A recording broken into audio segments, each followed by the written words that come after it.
പിതാവും പുത്രനും പരിശുദ്ധാത്മാവുമായ ത്രിയേക ദൈവത്തിന്റെ തിരുനാമത്തിന് എന്നേക്കും മഹത്വം ഉണ്ടായിരിക്കട്ടെ. ആമേൻ. കർത്താവിനാൽ ഏറ്റവും സ്നേഹിക്കപ്പെടുന്ന പ്രിയ സഹോദരങ്ങളെ, വിശുദ്ധ ലൂക്കായുടെ സുവിശേഷം 5 അധ്യായങ്ങൾ നാം പഠന വിഷയമാക്കി. ഈ 5 അധ്യായങ്ങളുടെ വെളിച്ചത്തിൽ നമ്മുടെ ആത്മമണവാളനോടൊത്ത് രക്ഷയുടെ നവയുഗത്തിലേക്ക് പ്രവേശിക്കുവാനുള്ള മാർഗങ്ങളെ കുറിച്ചാണ് ഇന്ന് നാം ചിന്തിക്കാൻ പോകുന്നത്. ലൂക്കായുടെ സുവിശേഷം 1 അധ്യായം മുതൽ 4 അധ്യായം വരെ വരുമ്പോൾ ഒരു ത്രിത്വൈക ദൈവത്തിന്റെ സ്നേഹ കൂട്ടായ്മയിലേക്ക്, ഒരു ട്രിനിറ്റേറിയൻ എക്സ്പീരിയൻസിലേക്ക് നമ്മെ ദൈവം നയിക്കുന്നതായിട്ട് നമുക്ക് മനസ്സിലാകും. 1 അധ്യായം മുതൽ 4 അധ്യായം വരെ പ്രതിപാദിച്ചിട്ടുള്ള വ്യക്തികളുടെ ജീവിതത്തിൽ അവർ ത്രിത്വൈക ദൈവത്തിന്റെ ആ സ്നേഹ കൂട്ടായ്മയുടെ അനുഭവത്തിലേക്ക് വരുന്നത് നമുക്ക് മനസ്സിലാക്കാൻ സാധിക്കും. അതുവഴി നമുക്കും ആ ഒരു ട്രിനിറ്റേറിയൻ എക്സ്പീരിയൻസിലേക്ക്, രക്ഷയുടെ ആനന്ദത്തിലേക്ക് വളരാൻ. ഒന്നാമതായി സ്നാപക യോഹന്നാന്റെ ജനനത്തെ കുറിച്ചുള്ള അറിയിപ്പ്. സ്നാപക യോഹന്നാന്റെ ജനനത്തെ കുറിച്ച് അറിയിക്കുമ്പോൾ സക്കറിയായോട് ദൈവദൂതൻ അരുളി ചെയ്ത വാക്കുകൾ ശ്രദ്ധിക്കുമ്പോൾ, അതുപോലെ തുടർന്ന് സ്നാപക യോഹന്നാന്റെ ജനനം കഴിഞ്ഞപ്പോൾ സക്കറിയായുടെ സ്തോത്രഗീതം, അതിൽ സക്കറിയ അനുഭവിക്കുന്ന ആ ഒരു ട്രിനിറ്റേറിയൻ എക്സ്പീരിയൻസ് നമുക്ക് മനസ്സിലാക്കാൻ കഴിയും. സക്കറിയായോടുള്ള അറിയിപ്പിൽ കർത്താവിന്റെ സന്നിധിയിൽ അവൻ വലിയവനായിരിക്കും. ഇവിടെ ആരായി? കർത്താവ്, ദൈവമായ കർത്താവിനെ, പിതാവായ ദൈവത്തെയാണല്ലോ പഴയ നിയമ പശ്ചാത്തലത്തിൽ കർത്താവ് എന്ന് വിളിച്ചേക്കുന്നത്. കർത്താവിന്റെ സന്നിധിയിൽ അവൻ വലിയവനായിരിക്കും. അമ്മയുടെ ഉദരത്തിൽ വെച്ച് തന്നെ അവൻ പരിശുദ്ധാത്മാവിനാൽ നിറയും. അപ്പൊ ദൈവത്തിന്റെ ആത്മാവ് തുടർന്ന് സജ്ജീകൃതമായ ഒരു ജനത്തെ കർത്താവിന് വേണ്ടി ഒരുക്കാനും ഏലിയായുടെ ചൈതന്യത്തോടും ശക്തിയോടും കൂടെ അവൻ കർത്താവിന്റെ മുമ്പേ പോകും. ഇവിടെ കർത്താവ് എന്ന് പറഞ്ഞേക്കുന്നത് യേശുവിനെ കുറിച്ചാണ്. യേശുവിന് വഴിയൊരുക്കാൻ അവന് മുമ്പേ പോകും. അപ്പോൾ ഇവിടെ തന്നെ പരിശുദ്ധ ത്രിത്വം വെളിപ്പെട്ടു. സക്കറിയായ്ക്ക് ഇസ്രായേലിന്റെ ദൈവമായ കർത്താവിനെ കുറിച്ച് നന്നായി അറിയാം. പരിശുദ്ധാത്മാവിനെ തന്റെ പുത്രന്റെ മേൽ അയക്കുമെന്ന്, അമ്മയുടെ ഉദരത്തിൽ വെച്ച് തന്നെ അവൻ പരിശുദ്ധാത്മാവിനാൽ നിറയുമെന്ന്, കർത്താവിന് വഴിയൊരുക്കുവാനായി തന്റെ പുത്രനെ നിയോഗിക്കുമെന്ന് പറയുമ്പോൾ രക്ഷകന്റെ വരവിനെ കുറിച്ച് സക്കറിയ ഓർക്കേണ്ടതാണ്. പക്ഷെ സക്കറിയ ഇവിടെ അത് മനസ്സിലാക്കിയിട്ടില്ല എന്ന് വ്യക്തമാണ്. മൂകനായിരുന്ന് കർത്താവിന്റെ വചനങ്ങൾ ധ്യാനിച്ചറിഞ്ഞപ്പോഴാണ് സക്കറിയയ്ക്ക് ഈ വചനങ്ങളുടെ പൊരുൾ അറിയാൻ സാധിച്ചത്. സക്കറിയായുടെ പ്രവചന ഗീതത്തിൽ ത്രിത്വൈക ദൈവത്തിന്റെ അനുഭവം വളരെ വ്യക്തമായിട്ട് കാണുന്നു. 1:67 മുതലുള്ള വാക്യങ്ങൾ. അവന്റെ പിതാവായ സക്കറിയ പരിശുദ്ധാത്മാവിനാൽ നിറഞ്ഞ് പ്രവചിച്ചു. ഇസ്രായേലിന്റെ ദൈവമായ കർത്താവ് വാഴ്ത്തപ്പെട്ടവൻ. ഇവിടെ പിതാവായ ദൈവത്തെ, യാഹ്വേ ആയ ദൈവത്തെ കുറിച്ചാണ് പറയുന്നത്. അവിടുന്ന് തന്റെ ജനത്തെ സന്ദർശിച്ച് രക്ഷിച്ചു. തന്റെ ദാസനായ ദാവീദിന്റെ ഭവനത്തിൽ നമുക്ക് ശക്തനായ ഒരു രക്ഷകനെ ഉയർത്തി. അപ്പൊ ഇവിടെ പരിശുദ്ധ ത്രിത്വം വന്നല്ലോ. സക്കറിയായുടെ ആ അനുഭവം നോക്കുക. വളരെ ആഴമായ ഒരു ട്രിനിറ്റേറിയൻ എക്സ്പീരിയൻസ്. സക്കറിയായുടെ അനുഭവത്തിന് മുമ്പ് തന്നെ എലിസബത്ത് ഈ പരിശുദ്ധ ത്രിത്വത്തിന്റെ അനുഭവത്തിലേക്ക് വന്നു. എലിസബത്തിന്റെ ട്രിനിറ്റേറിയൻ എക്സ്പീരിയൻസ് നമുക്കൊന്ന് ശ്രവിക്കാം. 1 അധ്യായം 41 മുതലുള്ള വാക്യങ്ങൾ. മറിയത്തിന്റെ അഭിവാദനം കേട്ടപ്പോൾ എലിസബത്തിന്റെ ഉദരത്തിൽ ശിശു കുതിച്ചു ചാടി. എലിസബത്ത് പരിശുദ്ധാത്മാവിനാൽ നിറഞ്ഞവളായി. ശിശുവും പരിശുദ്ധാത്മാവിനാൽ നിറഞ്ഞവനായി. അവൾ ഉദ്ഘോഷിച്ചു, നീ സ്ത്രീകളിൽ അനുഗ്രഹീതയാണ്, നിന്റെ ഉദരഫലവും അനുഗ്രഹീതം. എന്റെ കർത്താവിന്റെ അമ്മ എന്റെ അടുത്ത് വരാനുള്ള ഈ ഭാഗ്യം എവിടെ നിന്ന്? ഇവിടെ എന്റെ കർത്താവ് യേശുവാണ്. അവൾ പരിശുദ്ധാത്മാവിനാൽ നിറഞ്ഞവളായി. എന്റെ കർത്താവിന്റെ അമ്മയാണ് അടുത്ത് നിൽക്കുന്നതെന്ന് അവൾ തിരിച്ചറിഞ്ഞു. മാത്രമല്ല, തുടർന്ന് അവൾ പറഞ്ഞു, കർത്താവ് അരുളി ചെയ്ത കാര്യങ്ങൾ നിറവേറുമെന്ന് വിശ്വസിച്ചവൾ ഭാഗ്യവതി. അവിടെ കർത്താവ് പിതാവായ ദൈവം. അപ്പോൾ എലിസബത്തിന്റെ അനുഭവം ട്രിനിറ്റേറിയൻ എക്സ്പീരിയൻസ് അല്ലേ? എലിസബത്ത് അനുഭവിക്കുന്നതിന് മുമ്പ് ആരനുഭവിച്ചു? പരിശുദ്ധ മറിയം. 1:28 മുതൽ മാലാഖ ദൈവദൂതൻ അവളുടെ അടുക്കൽ വന്ന് പറഞ്ഞു, ദൈവ കൃപ നിറഞ്ഞവളെ സ്വസ്തി, കർത്താവ് നിന്നോടുകൂടെ. അവിടെ ആരാ കർത്താവ്? പിതാവായ ദൈവം, ഇസ്രായേലിന്റെ ദൈവമായ കർത്താവ് നിന്നോട് കൂടെ. ഈ വചനം കേട്ട് അവൾ വളരെ അസ്വസ്ഥയായി. എന്താണ് ഈ അഭിവാദനത്തിന്റെ അർത്ഥമെന്ന് അവൾ ചിന്തിച്ചു. ദൂതൻ അവളോട് പറഞ്ഞു, മറിയമേ, നീ ഭയപ്പെടേണ്ട, ദൈവ സന്നിധിയിൽ നീ കൃപ കണ്ടെത്തിയിരിക്കുന്നു. നീ ഗർഭം ധരിച്ചൊരു പുത്രനെ പ്രസവിക്കും. നീ അവന് യേശു എന്ന് പേരിടണം. അവൻ വലിയവനായിരിക്കും, അത്യുന്നതന്റെ പുത്രൻ എന്ന് വിളിക്കപ്പെടും. അവന്റെ പിതാവായ ദാവീദിന്റെ സിംഹാസനം ദൈവമായ കർത്താവ് അവന് കൊടുക്കും. യാക്കോബിന്റെ ഭവനത്തിന്മേൽ അവൻ എന്നേക്കും ഭരണം നടത്തും. മറിയം ദൂതനോട് ചോദിച്ചു, ഇതെങ്ങനെ സംഭവിക്കും? ഞാൻ പുരുഷനെ അറിയുന്നില്ലല്ലോ. ഉടനെ മാലാഖ പറഞ്ഞത്, പരിശുദ്ധാത്മാവ് നിന്റെ മേൽ വരും, അത്യുന്നതന്റെ ശക്തി നിന്റെ മേൽ ആവസിക്കും. പരിശുദ്ധ ത്രിത്വത്തിന്റെ വെളിപ്പെടൽ, ത്രിത്വത്തെ വെളിപ്പെടുത്തുകയാണ് മറിയത്തിന്. പ്രിയമുള്ളവരെ, ലൂക്കായുടെ സുവിശേഷത്തിന്റെ ആരംഭത്തിൽ തന്നെ ആ ട്രിനിറ്റേറിയൻ എക്സ്പീരിയൻസ്, സത്യത്തിൽ ഇത് എത്ര പ്രാവശ്യം നമ്മൾ ഈ ഭാഗം വായിച്ചിട്ടുണ്ട്? നമ്മൾ ഈ ട്രിനിറ്റേറിയൻ എക്സ്പീരിയൻസിൽ നിറയുന്നുണ്ടോ? മറിയത്തിന്റെ സ്തോത്രഗീതത്തിലും അത് വളരെ പ്രകടമാണ്. മറിയം പരിശുദ്ധാത്മാവിനാൽ നിറഞ്ഞ് ദൈവത്തിന് സ്തുതിഗീതം പാടുമ്പോൾ, അബ്രഹാം മുതൽ ചെയ്ത ദൈവത്തിന്റെ ഉടമ്പടി വാഗ്ദാനങ്ങളെ കുറിച്ച് പറയുമ്പോൾ, ദൈവമായ കർത്താവ് അവിടുന്ന് വാഗ്ദാനം ചെയ്ത രക്ഷകൻ തന്നിൽ വന്ന് ജനിക്കാൻ പോകുന്നു. പരിശുദ്ധാത്മാവ് തന്റെ മേൽ വന്ന് നിറഞ്ഞു. അവർ ഒരുമിച്ച്, എലിസബത്തും മറിയവും ഒരുമിച്ച് ദൈവത്തിന് സ്തോത്രഗീതം പാടിയതൊന്ന് ചിന്തിച്ചു നോക്കുക. അതേ പ്രിയമുള്ളവരെ, പരിശുദ്ധ ത്രിത്വത്തിന്റെ അനുഭവത്തിൽ, ആ രക്ഷയുടെ അനുഭവത്തിലേക്ക് കടന്നു വരുന്ന വ്യക്തികൾ ഒരുമിച്ച് ദൈവത്തിന് സ്തോത്രഗീതം പാടുമ്പോൾ രക്ഷയുടെ വലിയ അനുഭവം ദൈവത്തെ സ്തുതിക്കുമ്പോൾ തന്നെ നമുക്ക് അനുഭവപ്പെടും. നമ്മൾ ദിവസവും എത്ര പ്രാവശ്യമാണ് പരിശുദ്ധ ത്രിത്വത്തിന്റെ നാമം ഉപയോഗിക്കുന്നത്? പിതാവും പുത്രനും പരിശുദ്ധാത്മാവുമായ ത്രിയേക ദൈവത്തിന്റെ തിരുനാമത്തിൽ എന്ന് പറഞ്ഞുകൊണ്ട് ഓരോ പ്രാർത്ഥനകളും തുടങ്ങുമ്പോൾ, പ്രിയമുള്ളവരെ, ഈ ത്രിത്വൈക ദൈവം നമ്മെ വലയം ചെയ്യുന്ന രക്ഷാകരമായ അനുഭവത്തോടെയാണോ നാം ദൈവത്തെ സ്തുതിക്കുന്നത്? ചിന്തിക്കുക. നമ്മുടെ ആത്മനാഥനായ, ആത്മമണവാളനായ മിശിഹായോടൊത്ത് ഈ രക്ഷയുടെ നവയുഗത്തിന്റെ അനുഭവമാണ് നമ്മുടെ ഓരോ ആരാധനയിലും നമുക്കുണ്ടാകേണ്ടത്. ഓരോ യാമപ്രാർത്ഥനകളിൽ, പരിശുദ്ധ കുർബാനകളിൽ നമ്മൾ എത്ര പ്രാവശ്യമാണ് ത്രിത്വത്തിന്റെ നാമം ഉച്ചരിക്കുന്നത്? പിതാവിനെയും പുത്രനെയും പരിശുദ്ധാത്മാവിനെയും ഏറ്റുപറയുന്നത്. അപ്പൊ ഈ അവബോധത്തോടെ ഇന്ന് നമുക്ക് ദൈവത്തെ സ്തുതിക്കാൻ കഴിഞ്ഞാൽ, പ്രിയമുള്ളവരെ, നമ്മൾ അനുഭവിക്കാൻ പോകുന്നത് രക്ഷയുടെ നവയുഗമെന്ന് പറയുന്നത് നമ്മുടെ കർത്താവിന്റെ മഹത്വപൂർണമായ പുനരാഗമനത്തിന്റെ, രക്ഷയുടെ പൂർത്തീകരണത്തിന്റെ അനുഭവമാണ് നമ്മൾ അനുഭവിക്കാനിരിക്കുന്നത്. അതിന്റെ മുന്നാസ്വാദനമാണ് ഓരോ യാമപ്രാർത്ഥനകളിലും ഓരോ പരിശുദ്ധ കുർബാനയിലും നമുക്കുണ്ടാകേണ്ടത്. അങ്ങനെ ദൈവത്തെ സ്തുതിച്ചുകൊണ്ട് സ്നാപക യോഹന്നാൻ കർത്താവിന്റെ ഒന്നാം വരവിന് വഴിയൊരുക്കിയതുപോലെ നമ്മൾ നമ്മുടെ കർത്താവിന്റെ മഹത്വപൂർണമായ പുനരാഗമനത്തിന് വഴിയൊരുക്കണം. അപ്പോഴാണ് നമുക്ക് ഈ രക്ഷയുടെ നവയുഗത്തിന്റെ അനുഭവം ഇന്ന് ഇവിടെ തന്നെ അനുഭവിക്കാം. രക്ഷയുടെ നവയുഗത്തിന്റെ പൂർത്തീകരണത്തിലേക്കാണ് നമ്മൾ വളരേണ്ടത്. വീണ്ടും നമ്മൾ ട്രിനിറ്റേറിയൻ എക്സ്പീരിയൻസിലേക്ക് വരുന്നു.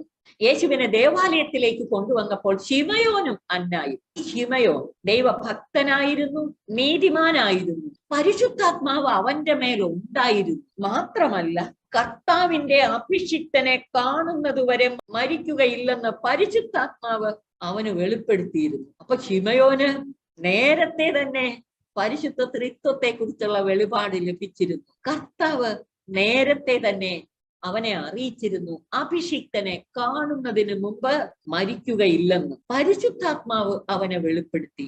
അപ്പൊ കർത്താവിന്റെ അഭിഷിക്തൻ പരിശുദ്ധാത്മാവ്. 2-ാം അധ്യായം 27-ാം വാക്യത്തിൽ പരിശുദ്ധാത്മാവിന്റെ പ്രേരണയാൽ അവൻ ദേവാലയത്തിലേക്ക് വന്നു. നിയമപ്രകാരമുള്ള അനുഷ്ഠാനങ്ങൾക്കായി ആ സമയത്താണ് യേശുവിനെ ദേവാലയത്തിലേക്ക് കൊണ്ടുവരുന്നത്. അപ്പോൾ ശിമയോൻ ശിശുവിനെ കൈകളിലെടുത്ത് ദൈവത്തെ സ്തുതിച്ചുകൊണ്ട് പറഞ്ഞു, കർത്താവേ, അവിടുത്തെ വാഗ്ദാനം അനുസരിച്ച് ഇപ്പോൾ ഈ ദാസനെ സമാധാനത്തിൽ വിട്ടയക്കണമേ.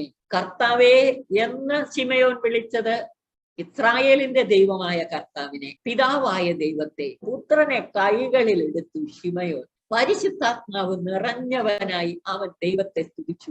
സംതൃപ്തിയോടെ അവൻ പറയാ, ഇനി ഈ ദാസനെ സമാധാനത്തോടെ പറഞ്ഞയച്ചാലും സകല ജനത്തിനും വേണ്ടി അങ്ങൊരുക്കിയ രക്ഷ എന്റെ കണ്ണുകൾ കണ്ടു കഴിഞ്ഞു. ലൂക്കായുടെ സുവിശേഷം 1-2 അധ്യായങ്ങൾ യേശുവിന്റെ ബാല്യകാല സുവിശേഷം എന്നറിയപ്പെടുന്ന ഈ അധ്യായങ്ങളിൽ നിറഞ്ഞു നിൽക്കുന്ന രക്ഷയുടെ നവയുഗം എന്ന് പറയുന്നത് യേശുവിന്റെ ജനനത്തോടെ, അവന്റെ ആഗമനത്തോടെ സംഭവിച്ചത്. ഈ രക്ഷയുടെ നവയുഗത്തിന്റെ പൂർത്തീകരണമാണ് അവിടുത്തെ 2ാം ആഗമനത്തോടെ സംഭവിക്കേണ്ടത്. സംഭവിക്കണമെങ്കിൽ, ആ ആനന്ദത്തിൽ നമുക്ക് പങ്കുകാരാകണമെങ്കിൽ സക്കറിയ എലിസബത്ത് ദമ്പതികളെ പോലെ നമ്മുടെ കുടുംബങ്ങൾ കർത്താവിന്റെ ചട്ടങ്ങളും കൽപ്പനകളും കുറ്റമറ്റ വിധം പാലിച്ചുകൊണ്ട് ദൈവത്തിന്റെ ഇടപെടലിനു വേണ്ടി നോക്കി പാത്തിരിക്കണം. ദൈവം അവർക്കൊരു കുഞ്ഞിനെ നൽകിയിരുന്നില്ല.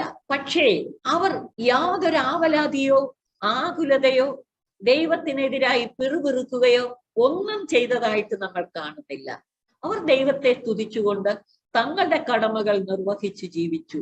തന്നെ സ്നേഹിക്കുന്നവർക്ക് ദൈവം എന്തെങ്കിലും നന്മ നിരസിച്ചാൽ അത് ഉപരി നന്മയ്ക്കായുള്ള ഒരു മാറ്റിവയ്ക്കൽ മാത്രമായിരിക്കും. നോക്കുക, സക്കറിയ എലിസബത്ത് ദമ്പതികൾക്ക് കിട്ടിയ ഭാഗ്യം. പക്ഷേ സക്കറിയായുടെയും എലിസബത്തിന്റെയും ആനന്ദം അവർക്കൊരു ശിശുവിനെ ലഭിച്ചു എന്നതോർത്തല്ല, പിന്നെയോ ഒരു രക്ഷകനെ, സകല ജനത്തിന്റെയും വിമോചകനായ രക്ഷകനെ ലോകത്തിന് പ്രദാനം ചെയ്യുന്നതിന് വഴിയൊരുക്കാൻ തങ്ങളുടെ ജീവിതം ഹേതുവായി ദൈവം തന്റെ ജനത്തെ സന്ദർശിച്ച് രക്ഷിക്കുന്നു. ഉന്നതത്തിൽ നിന്നുള്ള ഉദയരശ്മി നമ്മെ സന്ദർശിക്കുന്നു എന്ന അറിയിപ്പ് ജനത്തിന് കൊടുക്കാൻ ദൈവം ഈ കുടുംബത്തെ തെരഞ്ഞെടുത്തു.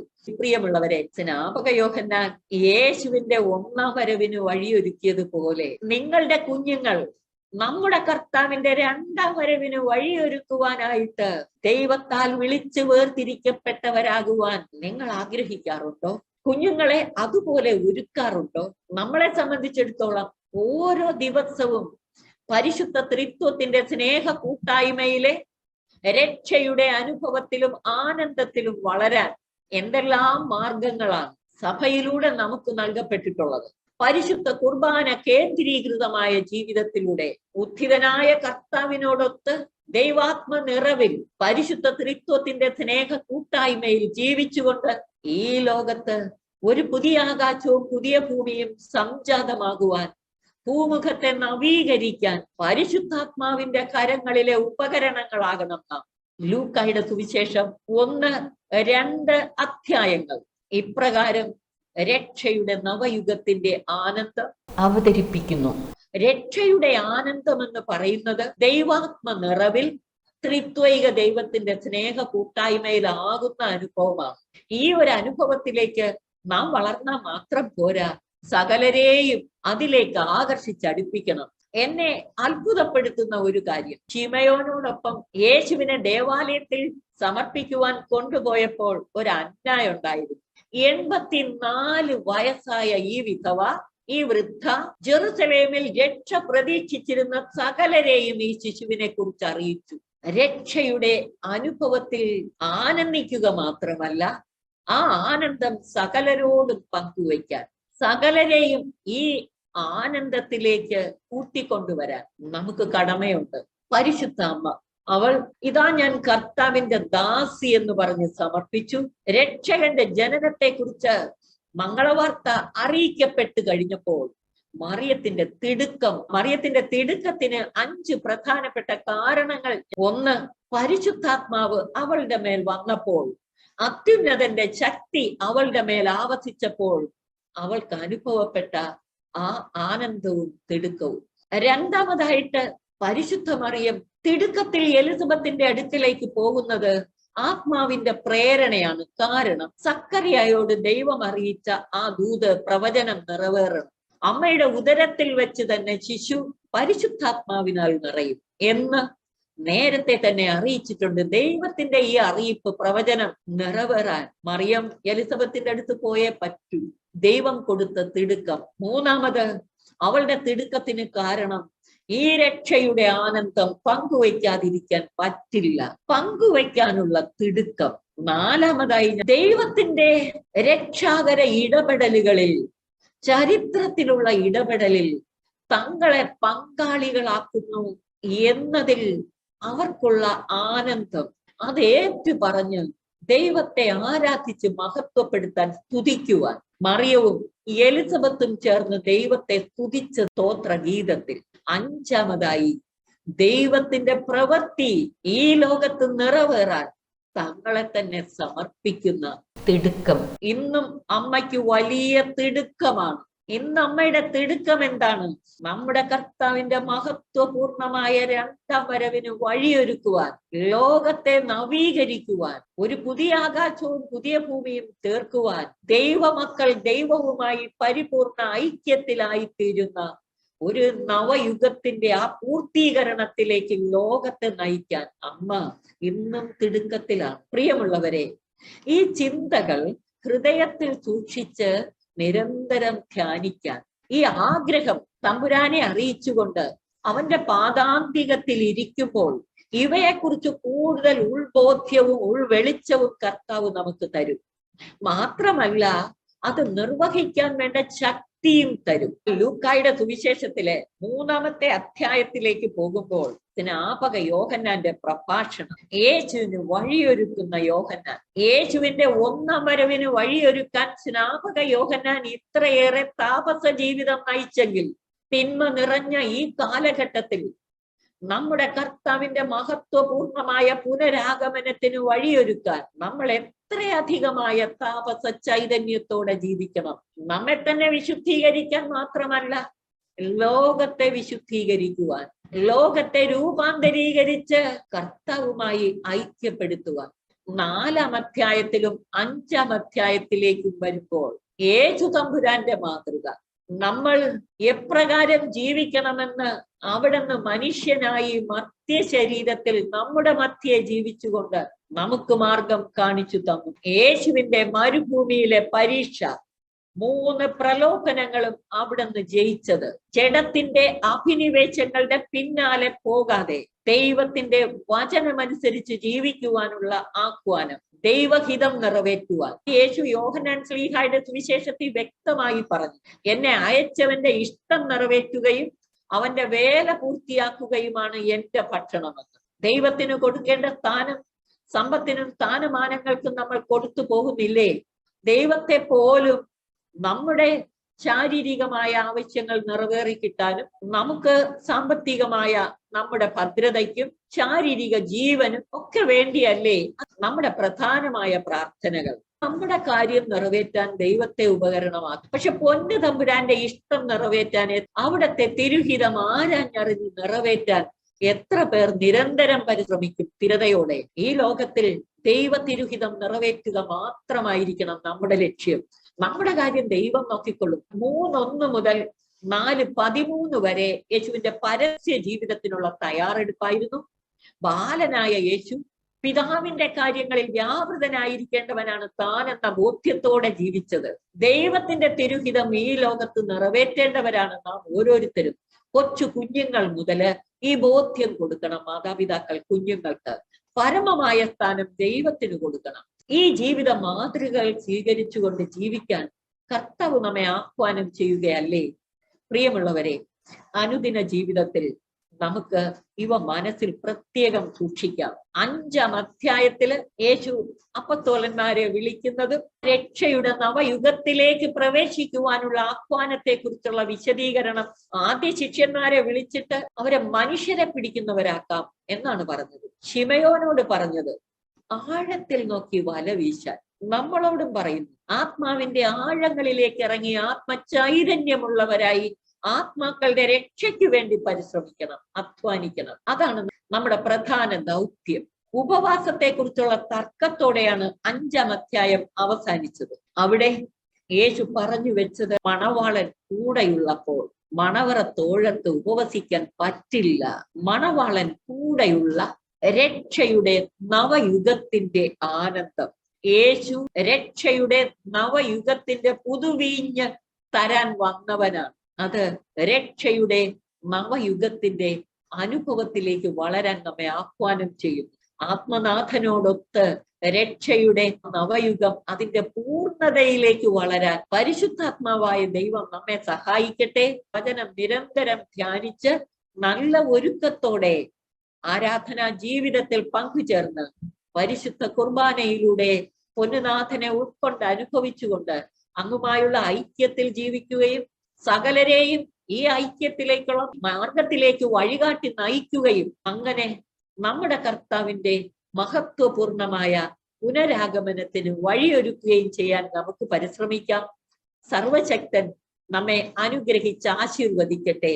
പിതാവിനും പുത്രനും പരിശുദ്ധാത്മാവിനും സ്തുതി, ആദിമുതൽ എന്നേക്കും ആമേൻ.